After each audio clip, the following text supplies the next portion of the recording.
이제 올해는 이제 설도 지났고 네. 올해 지금 현재 시장이 굉장히 불확실성이 굉장히 그렇죠. 짙거든요. 맞습니다. 그래서 이러한 불확실성이 뭐 단기 뭐 이번 주 이번 달 끝날 거라는 게 아니에요. 네. 올해는 연말까지 빠르면 6월 그리고 늦으면 12월까지 이 불확실성이 계속 이어가야 되는데 우리가 이러한 불확실성에 대처하기 위해서 그리고 이 불확실성을 가지고 있는 현재 시장이 굉장히 또 변화되고 있단 말이에요. 네. 굉장히 변화되고 있는 상황에서 자, 우리가 어떻게 이제 짚어 나가야 되는지 그리고 투자 방향성을 어떻게 알아가야 되고 그리고 우리가 지금 현재 포인트가 뭔지 그에 대해서 조금 먼저 설명을 드리고 올해 시작해야 되지 않을까 해서 이제 변화된 금융 환경에 대해서 오늘 조금 여러분들하고 같이 좀 짚어드리고자 합니다. 자, 그 전에 우리가 먼저 알아야 되는 게 인플레이션이 등장하기 전이라는 거죠. 인플레이션은 올해 작년 말부터 급격하게 인플레이션이 좀 올라오기 시작하면서 현재 뭐 7%가 넘어가고 있습니다. 이러한 상황에서 2008년 이후 우리는 저성장 저물가의 시대에 살고 있었다는 거죠. 저성장 저물가, 고성장 저물가. 금융에서 우리가 생각하는 섹터는 딱 두 개였다는 거예요. 성장이 올라가도 그리고 성장이 멈춰도 그리고 성장이 조금 기울고 있어도 물가는 저물가였다는 겁니다. 그러면서 그전에는 패드나 미 정부에서는 재정 정책과 통화 정책을 시행하면서 무엇을 제일 중요시 여겼냐면 증시가 떨어지면 증시의 상승을 위해서 정책을 계속 미뤄줬다는 거죠. 매트리스를 깔아주고 증시가 올라가니까 성장을 해야지. 고용은 튼튼하고 시장은 좋으니 성장만 더 받쳐주면 미 연준도 마찬가지고 그리고 미국의 연방도 똑같이 모두 다 한화하는 시장이 되기 위해서는 증시를 받쳐야 된다는 그런 이제 포인트만 가지고 우리가 시장을 바라보면 되는데 지금 현재는 인플레이션이 등장하고 있는 현재 시장은 조금 많이 바뀌었다는 겁니다. 섹터를 네 가지를 봐야 돼요. 고성장 고물가, 저성장 고물가라는 이 섹터를 가지고 변화된 환경 속에서 우리는 네 가지의 조건을 가지고 금융시장을 바라봐야 된다는 바라봐야 되는 우리가 숙제를 안게 된 거죠. 좀 많이 복잡하고 어려워졌다. 예전에는 두 가지만 생각하면 되는데 올해는 지금부터는 네 가지의 과정을 다 생각을 해야 된다는 겁니다. 그러면서 패드 또한 예전에 인플레이션 전에는 패드가 재정 정책과 통화 정책으로 우리가 증시가 좀 빠지면 다 채워줬는데 이제는 거기에 다 막혔다는 거죠. 그 단기적인 예로 들면은 이번에 바이든이 4조 원에 따르는 이제 정책을 펴려고 했을 때 민주당에서 딱 맞고 나섰죠. 지금 인플레이션이 이렇게 올라가는데 무슨 재정 정책을 또 편단 말이냐라면서 수독되어 있는 상황이고 패드 역시 테이퍼링을 금지하고 바로 긴축에 들어갈 정도로 그렇다면 이것을 전부 다 얘기하면 이제는 금융이 조금 내려가도 시장에서는 정부나 그리고 패드에서는 완충작용을 안 해줄 거라는 것이 지금 현재 모든 투자들이 갖고 있는 컨센서스라는 겁니다. 자, 그렇다면 이러한 상황이 계속 지속되면 제일 먼저 우리가 생각해야 되는 게 성장을 억누른다라는 것을 먼저 알아야 돼요. 물가가 계속 올라가고 시장이 통화정책이 막혀버리면 제일 먼저 오는 게 성장의 둔화입니다. 성장이 억눌러진다. 그러면 금융시장은 어떻게 되느냐? 경기가 안 좋아도 상승하고 좋아도 상승한다라는 그러한 우리 이제 컨센서스 모든 생각, 투자자들 생각을 갖고 왔던 2008년 이후 계속적인 우상향만 보고 우리가 계속 투자를 해왔던 우리가 생각이 깨지기 시작한다는 거예요. 고착화되어 있는 생각이 깨지기 시작하면서 시장이 굉장히 요동을 치기 시작한다는 거죠. 그게 단적으로 예를 들면 올해 우리가 1월 달에 봤던 고점에서의 상승 랠리였습니다, 여러분. 그러한 랠리가 올해는 계속 이어질 거라는 거예요. 계속 이어지고 있고 현재도 계속 이어지고 있고 그 단적인 예만 봐도 어저께 페이스북에 이제 메타가 26%가 하루 만에 빠지면서 아마존이 14% 들어올리면서 한마디로 얘기하면 우리나라로 따지면 삼성이라는 거대 기업이 하루 만에 생겼다 없어졌다 똑같은 거예요, 여러분. 그 정도로 굉장히 큰 폭의 불확실성의 불확실성에 대한 시장이 계속 연출될 수 있다는 겁니다, 앞으로도. 자, 그런 식으로 따지면 그러면 변화된 연준의 스탠스는 뭐냐? 예전 같으면 코로나 이전 그리고 뭐 인플레이션 오기 전에는 패드라고 생각하면 우리가 지금까지 생각했던 건 키다리 아저씨와 같은 모습이었죠. 우리가 조금 떨어졌을 때, 주가가 떨어질 때 쳐다보고 좀 살려주세요라면 정책을 펴서 살려줄게, 도와줄게 하던 패드가 지금은 고용은 완전 고용에 가깝고 시장은 체력이 튼튼하다. 요 한마디밖에 안 한다는 거예요. 고용은 다워있고 연준이 가지고 있는 정책의 큰 틀은 완전 고용과 물가 안정이라는 그 두 가지 틀에서 움직이는 게 패드란 말이에요. 그런데 지금 현재 파월이 얘기하고 있는 것은 고용은 완전 고용에 가까워졌고 그리고 시장, 금융시장은 매우 튼튼하기 때문에 경기가 좋아도 주가 상승을 끌고 경기가 안 좋아도 주가 상승을 이끌던 그런 나의 모습은 기대하지 말라라고 얘기하고 있는 거예요. 여러분 그 포인트를 정확하게 짚고 있어야 됩니다. 예전에는 예전과 다른 모습을 패드가 보여주고 있다. 그것을 꼭 우리는 올해는 무조건 인지를 하고 있어야 된다는 거예요. 그리고 경기가 나빠져도 패드는 통화 정책을 계속 펴줬는데 이제는 물가 안정이 1순위라는 겁니다. 여러분 올해는 제일 큰 화두는 물가 안정이에요. 금융시장의 성장이 아니라 물가 안정. 물가를 무조건 인플레이션이 떨어질 때까지 우리는 그 포인트에서 벗어나지 않겠다라고 계속 얘기하고 있는 겁니다. 자, 주가는 항상 오른다는 믿음을 우리는 계속 가지고 있었는데 지금은 패드는 물가 주가는 안 오를 수 있다. 체력은 튼튼하고 그리고 자생해야 된다. 긴축은 계속 할 거야라고 계속 얘기하고 있는 거예요. 지금 현재 패드가 얘기하고 있는 게 올 3월 달에 긴축을 시작할 건데 금리를 올리기 시작할 건데 올해 3번, 4번을 할 것이라는 건 모든 시장의 컨센서스 다 알고 있는 모습인데 생각인데 그게 다르다는 거예요, 여러분. 패드가 얘기하고 있는 건 올해 3번, 4번이 아니라 금융시장이 체력이 되는 한 계속 우리는 긴축을 할 거라는 겁니다, 여러분. 그 부분에 대해서 정확하게 짚고 넘어가야 돼요. 패드가 얘기하고 있는 게 올해 3번만 할 겁니다, 4번만 할 겁니다라고 얘기한 적이 없어요. 지금 3월 달 할 겁니다, 4월 달 할 겁니다 이렇게 얘기한 적도 없고 단 파월이 얘기하는 건 성명서나 이제 기자회견에서 얘기했던 것은 체력이 튼튼하니 우리는 긴축을 할 겁니다. 그리고 성명서에 이번에 제일 중요하게 생각해야 되는 게 기자회견할 때 제일 많이 얘기했던 거는 물가에 대한 얘기였고 그리고 금융에 대한 얘기는 단 한마디도 안 했다는 겁니다. 금융시장은 어떻게 할 거냐, 금융시장의 주가는 어떻게 받쳐줄 거냐에 대한 재정정책, 통화정책은 단 한마디도 없었다. 그 부분에 대해서 우리는 포인트를 정확하게 짚고 가야 돼요.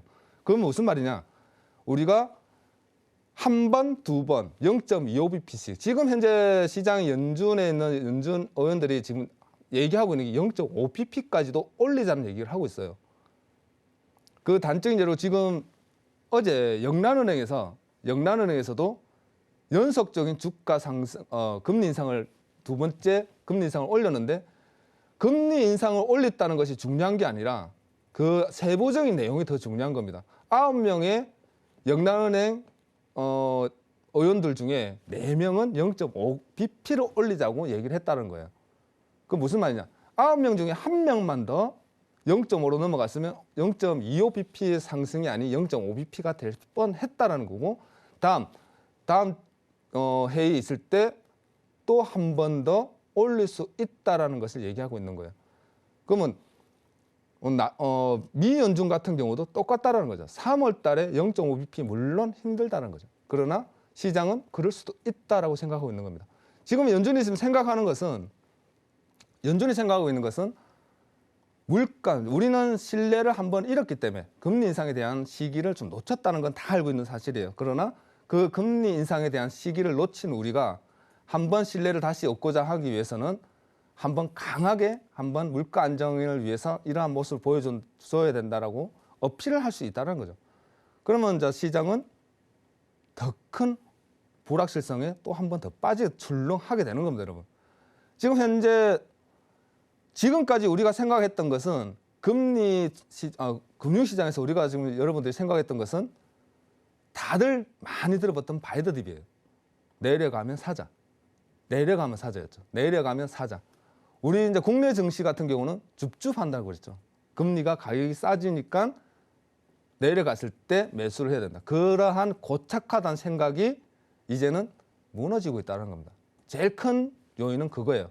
바이더 딥을 이제는 한 번, 두 번, 세 번 생각하고 있는 시장이다. 주가가 내려갔을 때 우리는 매수를 해야지가 아니라 주가가 내려가고 있는데 같이 던져야 되냐라고 생각하고 있는 시장이 지금 시장이라는 거예요. 예전하고 많이 달라진 모습이 그겁니다. 고착화, 10년, 20년 동안 고착화되어 있는 이 생각을 주가 하락을 보이면 우리는 즐겁게 해야 된다. 바이더 딥을 해야 된다는 이 생각이 전 세계적으로 투자에 있어서 고착화된 이 생각이 깨어지고 있다. 우리는 그걸 제일 먼저 인식을 해야 된다는 거예요. 지금까지 뭐 바이더 딥을 먼저 예를 든다 그러면 얼마 전에 5% 정도의 하락폭을 보여줬을 때 그게 전형적인 바이더 딥이거든요. 5%나 빠졌는데 그러면 사야지. 그러면서 상승 마감한 날이 있어요. 저번 주인가 그렇습니다. 그게 전형적인 바이더 딥인데 물론 저도 그날 새벽 4시 반까지 증시를 보다가 45분에 뭐 한 번 살짝 들어갔던 게 그 다음 날까지 상승을 하면서 좀 이렇게 주가가 계속 연속적으로 들어갔는데 자, 그 부분만 먼저 차트를 보면서 제가 한번 설명을 드린다면 여러분들이 차트를 보실 때 바이더 딥 부분에 대해서 정확하게 인지를 하려면 딱 이 부분이에요. 이 부분. 지금 제가 체크해드리는 이 부분인데 요날 5% 하락 이후 상승 마감한 거죠. 상승 마감. 보통 이러한 캔들 모양을 우리는 빠따라고 합니다. 빠따. 빠따라고 표현하는 이유가 깊은 하락을 보여주던 것이 강한 매수세로 들어 올리면서 그 다음 날까지 계속적인 상승을 보여준다 그래서 빠따라고 표현하는데 저도 그 다음 날 뭐 사실은 한 번 더 큰 양봉을 하나 더 예상을 했었는데 페이크였죠. 페이크였고 그 다음 날 깊은 하락, 그 다음 다시 상승, 그리고 하락. 계속적인 롤링을 주면서 결국은 이제 실적 발표 이후 들어 올린 거의 지금 현재 시장인데 이러한 바이더 딥이 고착화되어 있는 바이더 딥이 깨지기 시작하고 있다는 거예요. 자, 그러면 패드는 어떤 생각을 하느냐? 지금 현재 금융시장의 하락을 용인하고 있다는 겁니다. 금융시장 주가 하락은 용인하겠다. 나는 일단 주가가 조금 떨어지는 것에 대해서 눈을 감고 있다는 거예요. 예전에 작년, 재작년에는 물가 상승에 대해서 눈을 감고 있었다면 지금 패드는 증시 하락에 눈을 감고 있겠다는 겁니다. 긴축이 우선이다. 물가 안정이 우선이다. 이게 굉장히 변화되고 있는 시장이라는 거예요. 바이더 딥이라는 고착화되어 있는 이 조건이 깨지는 거는 딱 4가지만 여러분들이 딱 생각하면 됩니다. 4회 이상 금리 인상을 하고도 물가가 잡히지 않는다면 6월까지 3월에 시작을 해서 3월, 5월, 7월 2번, 3번의 금리 인상을 했는데 그래도 6월 이후에도 계속적인 6월 이후까지도 계속적인 상승을 보여주면 6월 이전에 QT를 시행할 수도 있다는 거예요, 여러분. 그리고 장단기 채권 금리가 스프레드 역전되는 상황까지 벌어진다면 지금 시장은 더 짙은 불확실성으로 빠져드는 겁니다. 그러면 지금 현재 차트를 제가 잠깐 보여주면 13,700포인트에서 내려왔을 때 시장이 뭐라고 그랬냐면 바닥이라고 얘기했어요. 이제는 바닥이다. 그렇게 얘기하는 사람이 굉장히 많았어요. 왜? 10%, 15%까지 하락폭을 주던 것이 18% 이상 반등을 줬기 때문에 이만큼 내려갔으면 이제는 바이더 딥을 해야지. 바이더 딥을 해야지라고 생각하면서 주가가 실적에 따라서 계속 상승을 보여줬는데 지금 현재 계속 하락 중입니다. 여러분들 생각해야 되는 거는 다른 건 없어요. 다른 건 없고 지금이 바닥은 아니다라는 생각을 꼭 가지셔야 된다는 겁니다. 아시겠죠? 지금은 바닥이 아니다. 바닥이 언제인지는 아무도 모른다는 거죠. 패드가 생각하고 있는 것은 우리가 알다시피 한 번, 두 번, 세 번의 계속적인 금리 인상이에요. 언제까지? 계속적인 금리 인상과 긴축을 펴는데 언제까지 하겠느냐? 금융시장이 버티는 한. 그러면 금융시장이 버티는 거는 어떻게 우리가 알 수 있습니까? 라고 얘기했을 때 산업 환경의 변화죠. 산업 환경의 변화고 그리고 채권 금리 인상과 그리고 전 세계적인 이제 금리 인상에 의한 시장의 변화가 생길 때, 여기까지는 안 되겠다고 시장에서 얘기할 때까지. 그렇다면 그것 또한 굉장히 불확실성이래요. 언제가 우리가 죽겠다고 아우성 칠 것이냐는 거죠. 그러나 패드는 계속적인 금리 인상과 그리고 M1, M2의 통화량을 흡수할 것이라는 것은 계속 이제 아직까지 시작도 안 했고 그리고 언제 끝날지 모른다는 겁니다, 여러분. 그러면 우리가 현재 시장을 바라봤을 때 이번 FOMC 회의에서 패드가 우리에게 던진 것은 뭐 이러한 진행을 하겠습니다라가 아니라 불확실성을 던진 거예요. 왜? 말로 주가를 떨어뜨리고 있고 말로 기대 심리, 인플레이션에 대한 기대 심리를 내려오기를 기다리고 있다고 보시면 되는 거예요. 3월 달에 긴축을 시작하고 지금 현재는 통화정책, 그러니까 양적 완화, 돈은 계속 풀고 있습니다, 여러분. 지금 긴축 시작한 것도 아니에요. 시작한 것도 아니다. 그렇기 때문에 현재 3월에 시작하고 나서 한 번, 두 번, 또 한 번 출렁일 겁니다. 출렁일 것이고 현재 바닥은 바닥이 아니라고 생각하셔야 돼요. 아시겠죠? 보통 선물하시는 분들은 선물만 한다 그러면 솔직히 좀 쉬워요. 솔직히 지금 시장은 쉽습니다. 매도 폭이 상승폭이 나오면 하락폭에 대한 베팅을 하면 되는 것이고 상승폭으로 돌아올 때 상승에 대한 베팅만 우리는 두 가지만 생각하면 되는데 주식 하시는 분들은 조금 머리가 많이 아픈 장이다. 주식 하시는 분들을 제가 말씀드린다 그러면 지금은 주가를 모멘텀이 상승으로 돌아갔다 하락으로 내려갔다를 생각할 게 아니라 상승으로 올라왔을 때 어느 정도 처분하시고 현금화시키고 청산하시면서 조금씩 줄여나가는 시장이다라고 생각을 해요. 현재 시장에서 이제 바닥이니까 시장이 바닥이라고 얘기하니까 그 말에 대해서 절대 신뢰를 하지 마시라는 겁니다. 그 부분에 신뢰를 한다 그러면 더 큰 하락폭으로 내려갈 수 있어요, 여러분.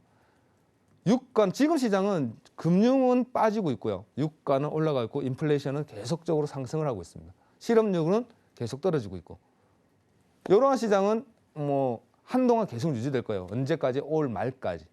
올 한 해는 굉장히 불확실성에 대한 준비를 해야 되는 시장이지 뭔가 대한 예전에는 그냥 바이드딥 내려가면 올라가겠지 그것이 눈으로 보였고 계속적인 상승으로 이어오면서 그건 20년 이상을 그런 상승폭으로 올라왔다는 거예요.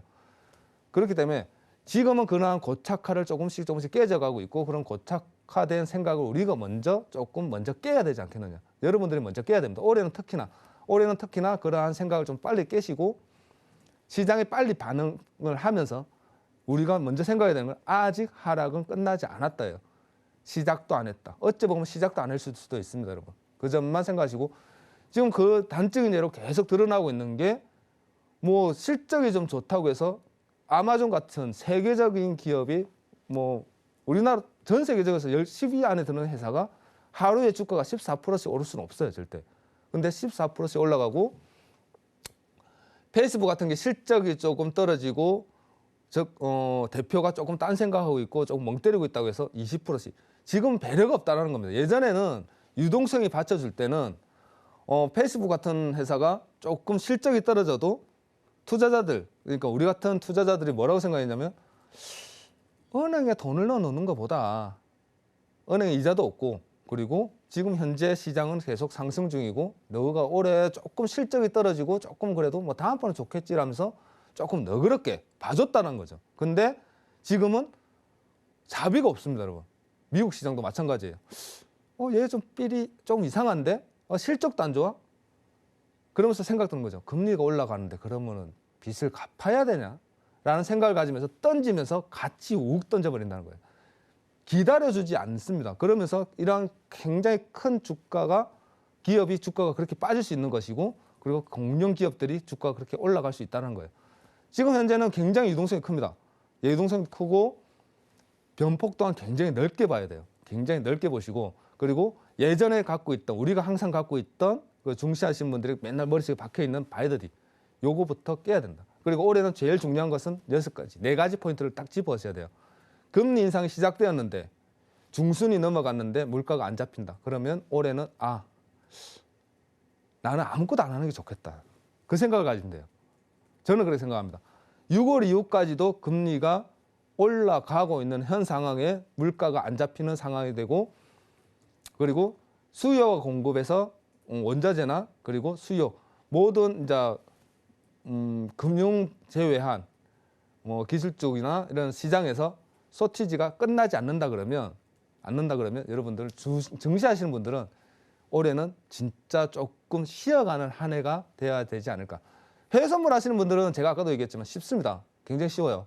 어째 보면 어떻게 생각하면 지금 시장은 워낙 증폭이 커서 그렇지 사실은 어쩌면 더 좋은 시장입니다. 매도 포지션 떨어질 때 매도에 대한 하락폭으로 큰 수익률을 더 가져갈 수 있는 시장이 지금 시장일 수도 있습니다. 그러나 증시하시는 분들은 쉬어가야 되는 구간. 올해는 좀 쉬어가는 구간으로 생각하시고 지금 현재 시장에 대해서 조금 더 깊게 생각하면서 올해는 조금 더 한 번 더 조심하고 쉬어가야 되는 올 한 해가 돼야 되지 않을까. 이렇게 먼저 말씀드리면서 올해는 조금 같이 읽어가면서 저랑 같이 조금 더 편안하게 갈 수 있도록 제가 조금 더 노력하겠습니다. 감사합니다.